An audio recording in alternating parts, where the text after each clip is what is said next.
말씀이 육신이 되어 우리 가운데 거하시매 우리가 그의 영광을 보니 아버지의 독생자의 영광이요 은혜와 진리가 충만하더라. 여러분 다시 한번 메리 크리스마스. 뭐 좀 인사 좀 해주세요, 여러분. 안 메리 크리스마스라도 메리 크리스마스 했으면 좋겠습니다. 여러분 오늘은 성탄절인데요. PPT 띄워주세요. 크리스마스에 혹시 받고 싶은 선물 있나요? 오늘 누가 이기는지 한번 해보도록 하겠습니다. 여러분 받고 싶은 선물이 있나요? 고3들? 오늘 또 마지막이라고 목사님이랑 예배 오래 드리고 싶구나. 받고 싶은 선물이 있나요? 그래요. 이제 좀 반응이 오네요. 그래요. 우리 은서는 뭐 받고 싶어? 핸드폰 없어? 있는데 오래돼서 혹시 뭐 어떤 휴대폰 쓰고 있어? 아이폰. 지금 여기 애들 아이폰도 없어가지고 힘들어하는데 아이폰 뭐 몇으로 원하는데? 최신형 몇 가지 나왔죠 아이폰? 와 17. 그래요. 나중에 뭐 하여튼 부모님이랑 잘 협의해 보시기 바랍니다. 그래요. 제가 이렇게 설교를 준비하면서 찾아보니까 자 성탄절 크리스마스 때 내가 가장 많이 받고 싶은 선물 1위가 여러분 뭔 줄 아십니까? 맞아요. 1위가 돈이더라고요. 2위가 우리 은서처럼 최신 전자제품, 아이패드, 최신 아이폰을 받고 싶어하는 것 같고요. 3위가 기프티콘이래요. 좋죠. 크리스마스 때 치킨 선물 받으면 되게 좋을 것 같아요. 4위가 명품입니다. 여러분 명품 좋아합니까?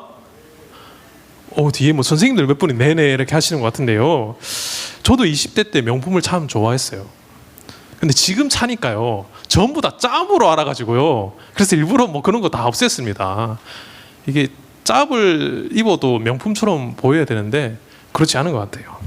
여러분도 그래요. 5위가 지갑 혹은 가방이라고 합니다. 이 청소년들이 꼽은 순위는 아닌 것 같아요. 아마 청년들이 뽑은 것 같은데 고3인 친구들은 뭘 갖고 싶을까요? 늦었지만 갑자기 예비 번호가 빠져가고 합격입니다라는 문자를 받고 싶을지도 모르겠습니다. 또 어떤 친구들은 다 필요 없고 이번 크리스마스에는 제발 혼자 외롭게 안 보냈으면 좋겠어 하면서 여친, 남친이 생겼으면 좋겠다라고 하는 마음도 있을지 모르겠네요. 그런데 대부분은 아마 나 홀로 집에서 끝날 거예요. 자, 여러분 생길 것 같죠? 안 생겨요, 여러분.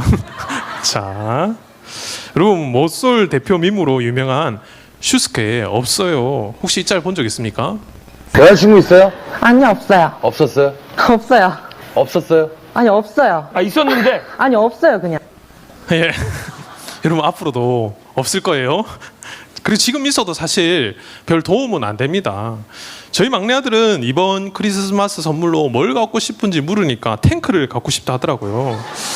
아마 여러분도 어릴 때 그리고 지금도 이건 내가 꼭 갖고 싶다라고 하는 선물들이 하나 있을 겁니다. 근데 여러분 우리는 이 예수님이 탄생하신 이 날을 두고 받을 것만 너무 생각을 많이 하고 있는 건 아닐까요? 몇 년 전 성탄절 인식에 대한 통계 조사가 있었습니다. 먼저 크리스마스 하면 떠오르는 것이 무엇이냐라는 질문에 1위가 크리스마스 캐롤, 2위가 산타클로스와 선물, 3위가 크리스마스 파티였습니다. 그런데 놀랍게도 예수님이라는 응답은 가장 낮은 비율을 차지했다고 합니다. 또 이런 질문도 있었습니다. 크리스마스는 당신에게 어떤 의미입니까? 가장 많은 답변은 가족과 연인과 함께 소중한 시간을 보내는 날, 그 다음이 소외된 이웃을 돕는 날, 그리고 세계적으로 즐기는 축제였고 예수님의 생일이라는 답변은 역시 가장 낮았습니다. 우리는 교회 다니니까 성탄절에 예수님이 탄생하신 날이라는 것을 너무나도 잘 알고 있습니다. 우리는 교회 다니니까 이렇게 이런 부분 다 알고 있지만 일반 사람들의 인식은 이렇다라는 거예요. 우리는 성탄절을 받기 위해, 내가 부모님께 뭘 받기 위해, 연인들에게 뭘 받기 위해 존재하는 날이라고 생각을 하지만 진정한 성탄의 주인이신 예수님은 받으러 오신 분이 아니라 주기 위해 이 땅에 오셨다라는 거예요. 오늘 말씀을 통해 예수님이 이 성탄절에 무엇을 어떻게 왜 주시기 위해 오셨는지 3가지로 함께 은혜를 나누고 기도하고자 합니다. 나를 위해 나를 주신 예수님, 첫째는요, 읽어주세요. 예수님은 성탄절 선물을 주기 위해 오신 것이 아니라 자기 자신을 주러 오셨습니다. 그럼 요한복음 1장 14절 말씀 같이 읽겠습니다. 시작. 말씀이 육신이 되어 우리 가운데 거하심에 우리가 그의 영광을 보니 아버지의 독생자의 영광이요 은혜와 진리가 충만하더라. 아멘. 여러분, 우리는 크리스마스가 되면 각자 받고 싶은 선물이 있을 겁니다. 솔직히 저도 이것저것 많이 받고 싶어요. 그러나 제일 많이 받고 싶은 선물은요, 내년에 우리 고등부가 좀 부흥했으면 좋겠어요. 너무한 거 아니에요? 아멘. 아무도 안 하네. 떠난다고 뭐 상관없다 이거예요. 여러분, 고등부가 우리 시험 기간에도 예배 빠지지 않고 잘 나오고, 아멘. 아무도 안 나오네. 여러분, 우리 고등부가 좀 부흥했으면 좋겠어요. 저는 이게 저의 크리스마스 선물이 되었으면 좋겠습니다. 하지만 여러분, 성경 분명하게 말합니다. 이날은 우리가 무엇을 받는 날이 아니라 예수님이 무엇을 주신 날이라는 것입니다. 예수님이 성탄절에 오셔서 우리의 인생을 위해 모든 것을 내어 던지셨습니다. 하늘의 영광을 뒤로하고 한없이 높으신 예수님이 육신을 입고 이 땅에 오셨다라는 것입니다. 이 사건을 두고 우리는 뭐라고 부르냐면요, 이걸요 성육신이라고 불러요. 성육신이 뭐냐면요, 하나님이 우리와 같은 사람이 되신 사건을 말합니다. 하나님이 인간의 몸을 입고 이 땅에 직접 내려오셨다라는 거예요. 그리고 우리가 사람인데 만약 개미를 너무너무 사랑해서 개미가 되었다고 한번 생각해 보시기 바랍니다. 그것도 엄청난 일일 텐데, 이 세상 모든 것을 창조하신 하나님께서 사람이 되셨다라는 것은 말로 다 설명할 수 없는 은혜라는 것이죠. 이 구절에 대해 한 목사님은 이렇게 말씀하십니다. 하나님이신 말씀이 육이 되셨습니다. 연약하고 상처받기 쉬우며 죽을 수밖에 없는 인간이 되셨습니다. 그렇게 하나님이 인간 속에 가장 친밀한 방식으로, 가장 밀착된 방식으로 임마누엘 하셨습니다. 임마누엘, 여러분 뜻이 뭔지 아십니까? 하나님이 우리와 함께 하신다라는 뜻이에요. 특별히 이 요한복음의 흐름을 보면 이 말씀이 너무나 놀라워요. 13절에 보면요, 어떤 인간도 자기의 힘으로는 하나님의 자녀가 될 수 없다라고 말씀하고 있습니다. 그런데 바로 다음 절, 오늘 본문인 14절에서는 하나님이신 말씀이 육신이 되었다고 말씀합니다. 이게 무슨 뜻입니까? 하나님이 사람이 되심으로 우리를 하나님의 자녀의 자리로 올리셨다라는 뜻입니다. 성육신은요, 말씀의 영광과 육신의 한계가 만난 사건입니다. 그리고 이것이 바로 육신에 있는 우리를 영광의 자리로 끌어올리시는 하나님의 전략이라는 것이죠. 요한복음 1장 1절 말씀 우리 같이 읽겠습니다. 시작. 태초에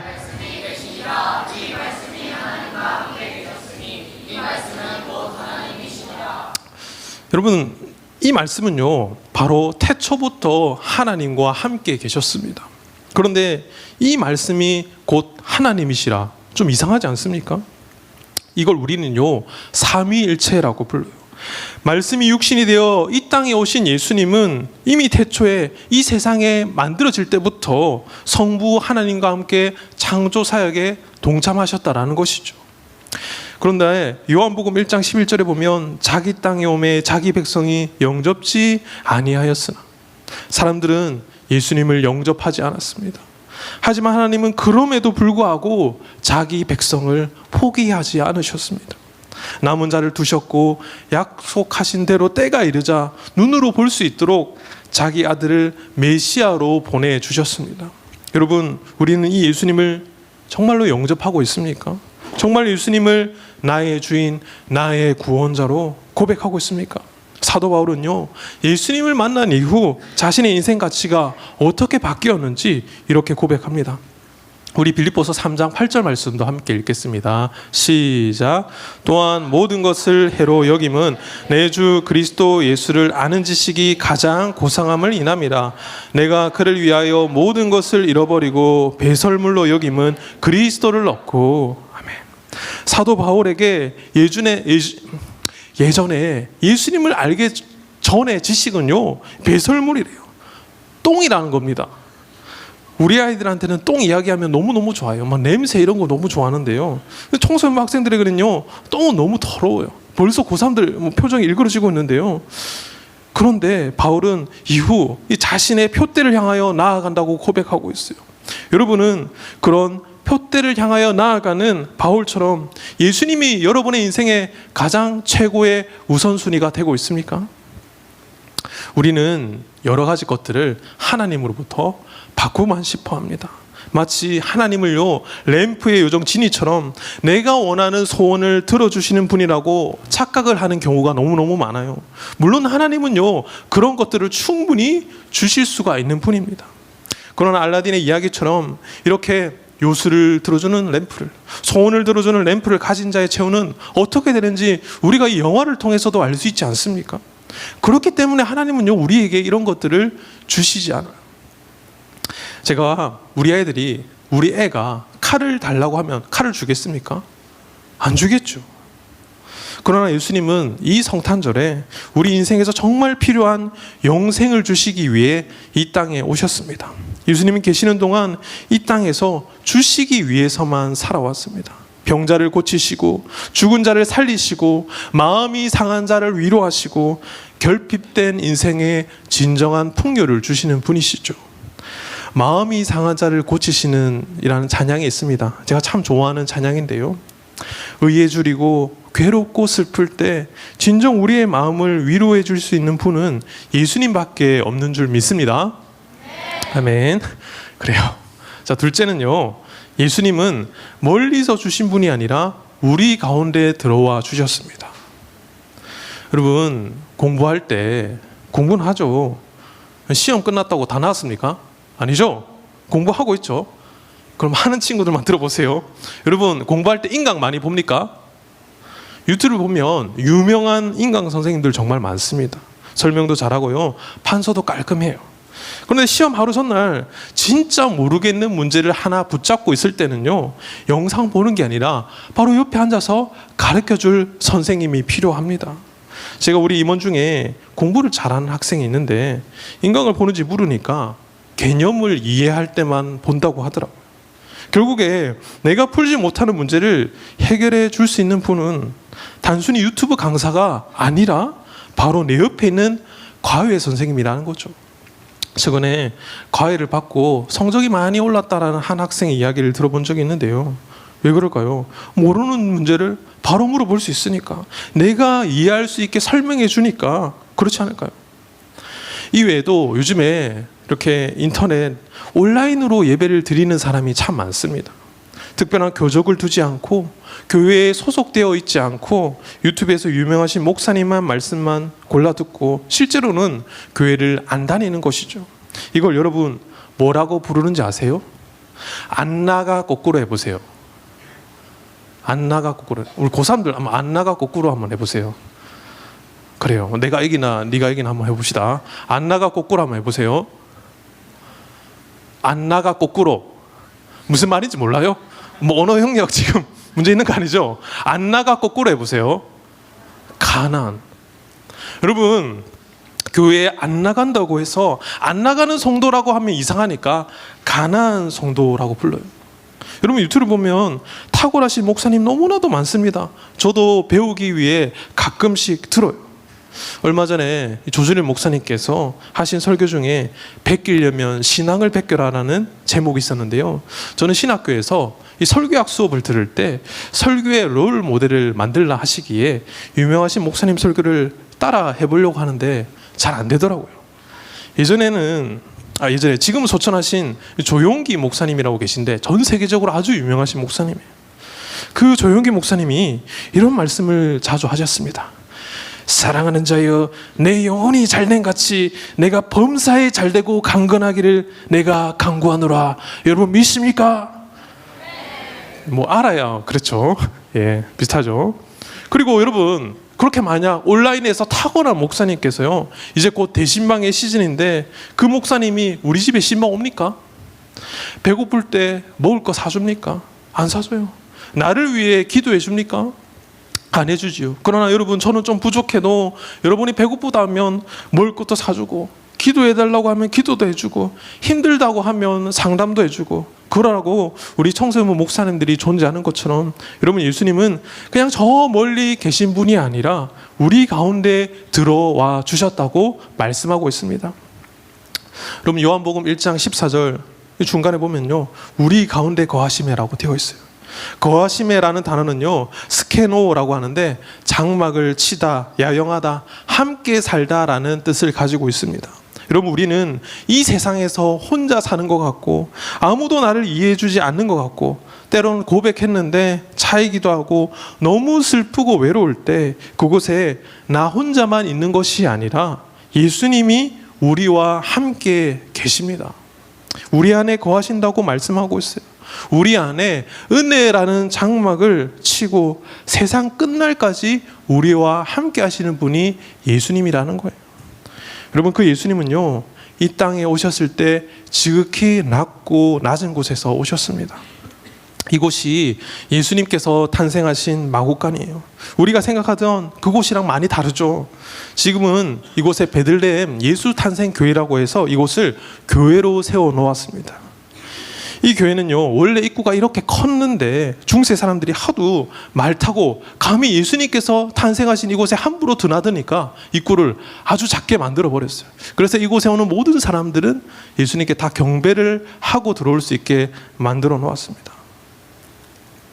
여러분, 당시 베들레헴 주변에 있던 마구간입니다. 우리가 아는 서양식 마구간이 아니에요. 보세요, 천장도 제대로 없습니다. 12월이면요, 이스라엘은 우기인데요, 비가 오고 꿉꿉해요. 냄새나고 낮고 낮은 이곳에서 예수님은 탄생하셨습니다. 가축의 배설물이 있는 곳에서, 위생 점수 빵점인 곳에서 예수님이 오셨다라는 거예요. 요즘 우리나라에 이 산후조리원이 얼마나 잘 되어 있는지 모릅니다. 저도 이제 꼭 가게 되는데요, 그런 좋은 환경에서 출산하는 것과 예수님이 탄생하셨던 마구간은 비교도 할 수 없죠. 그런 곳에서 예수님은 태어나셨습니다. 왜 하필 하나님이신 예수님은 이런 낮고 낮은 곳에서 태어나셨을까요? 바로 죄 많은 우리네 인생을 위해 이 땅에 오신 것이죠. 그런데 여러분, 이런 예수님이 아무나에게 거하시지 않습니다. 어떤 사람에게 거한다고 말씀하고 있을까요? 요한일서 4장 15절 말씀 나왔어요. 요한일서, 같이 읽겠습니다. 시작. 누구든지 예수를 하나님의 아들이라 시인하면 하나님이 그의 안에 거하시고 그도 하나님 안에 거하느니라. 아멘. 정말로 예수님을 하나님의 아들이심을 믿고 나의 주인으로 고백하는 그 사람들에게 하나님께서 거하시고 그도 하나님 안에 거한다라는 거예요. 이게 신학 용어로 내주라고 합니다. 아니, 내 안에 어떻게 하나님이 거하신단 말이지? 내 모습을 보면 너무나도 연약하고 잘 넘어지고 부족한 게 많은데 어떻게 하나님이 내 안에 거하시지라는 의심을 할 때가 있는데요, 고린도서 12장을 보면요, 바울은 자신 안에 육체의 가시를 언급하면서 그분의 은혜가 내게 좋게 하다라고 고백을 합니다. 바울이 가진 육체의 가시는 정확하게 뭔지 성경에 나오지 않지만 그것이 바울을 참 힘들게 했다라는 것을 바울 서신을 보면 잘 알 수 있어요. 그러나 바울은 그 이후에 이렇게 고백합니다. 내가 약함 중에 더 기뻐하노니 하나님의 능력이 내 안에 내주하심이라. 약간 의역을 했는데요, 여러분, 마르바 던 교수님이라고 계세요. 우리에겐 잘 익숙하지 않은 여성 목사님이신데요, 이분은 10대 시절 홍역에 걸려가지고 췌장이 손상당하고 이후 당뇨병도 오고 암, 신장 이식, 한쪽 눈이 실명까지 되었습니다. 평생 만성적인 통증과 그리고 질병에 시달렸어요. 그런데 그럼에도 불구하고 많은 찬양과 저서를 남겼는데요, 그분의 저서 중에 걸어가도 피곤치 아니하며에 보면요, 이런 내용이 있습니다. 여러분 같이 한번 읽어주세요. 시작. 하나님이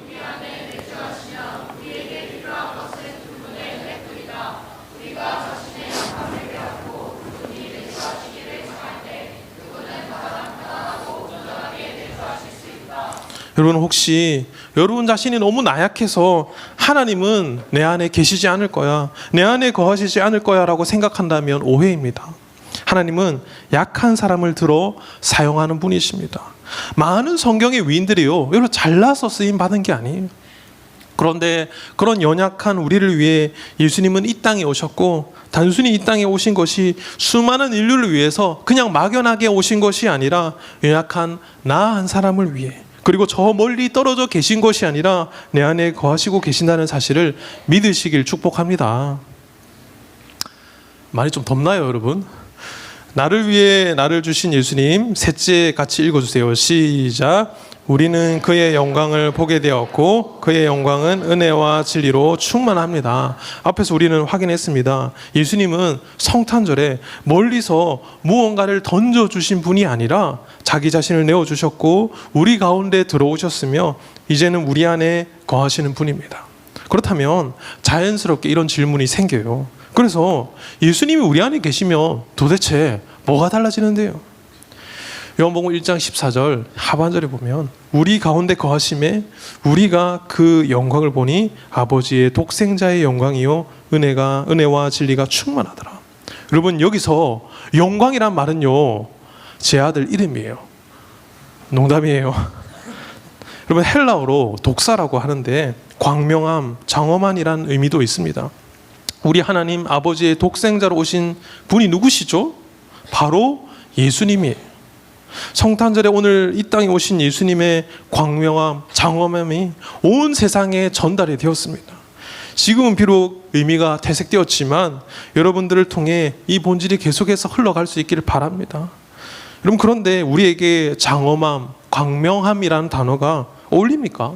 어울리지 않죠. 우리에게 어울리는 단어는요 이런 거예요. 뭐 촌스러움, 허접함, 이런 단어는 잘 어울립니다. 그러나 우리는 예수님을 통해 광명함, 장엄함을 보게 되고 우리 또한 하나님의 자녀됨으로 말미암아 이 은혜를 누릴 수 있게 된다라는 것이에요. 그리고 은혜와 진리가 충만하다라고 합니다. 먼저 은혜라는 단어는요 카리스라고 하는데 다양한 의미가 있지만 받을 자격이 없는 자에게 거저 주어지는 것이란 뜻이 있습니다. 여러분, 우리 모두는 사실 이런 은혜를 받을 자격이 없는 죄인이에요. 그러나 그 죄인에게 자격 없는 우리에게 하나님께서는 사랑하시는 독생자 예수님까지 희생하시면서 그 은혜에 참여하는 자로 만드셨습니다. 여러분, 제 휴대폰이 유행이 많이 지나서 지금 좀 별로인데 처음 살 때는 굉장히 좋았거든요. 아마 은서 휴대폰도 처음 살 때는 되게 좋았을 거예요. 아이폰 15 프로 256. 중학생만 놀라고 고등학생 뭐 15를 지금도 써 뭐 이런 표정인데요. 근데 제가 이걸 주면서 야 하성아 그만 자고 이제 받으라. 자 하성아 잘 써. 했는데 앞으로 이거 받은 대신에 내 말 잘 듣고 매달 10만 원씩 할부로 나한테 입금해 하면 여러분 이게 은혜예요? 아니에요. 근데 여러분, 예수님은 우리를 위해 자신을 내어주기까지 희생하시면서 우리에게 아무런 대가를 요구하지 않으셨습니다. 그런데 이렇게 좋은 은혜가 충만하다라고 말씀하고 있어요. 여러분, 진리라는 단어는 제가 예전에도 한번 설명한 적이 있는데요. 이 단어가 외우기 진짜 쉬워요. 너희가 진리를 알레떼이야? 알레떼 진리를 알레떼이야? 그래요. 넘어갈게요. 진리는요 참된 기독교의 본질이라는 뜻을 가지고 있어요. 여러분, 이 기독교의 본질을 하나로 함축할 수 있는 단어가 무엇일까요? 바로 오늘 이 성탄의 주인이신 예수님과 그분의 가르침인 줄 믿습니다. 또한 진리란 우리를 속이지 않는 하나님의 정직한 사랑으로도 볼 수 있는데요. 예수님 그냥 막연하게 야 그냥 다 괜찮아질 거야 라고 말씀하지 않으십니다. 세상에서는 환난을 당하나 담대하라 내가 세상을 이기었노라. 아멘. 즉 진리는 고통을 부정하지 않으면서도 절망으로 끝나지 않게 하는 약속을 말하는 거예요.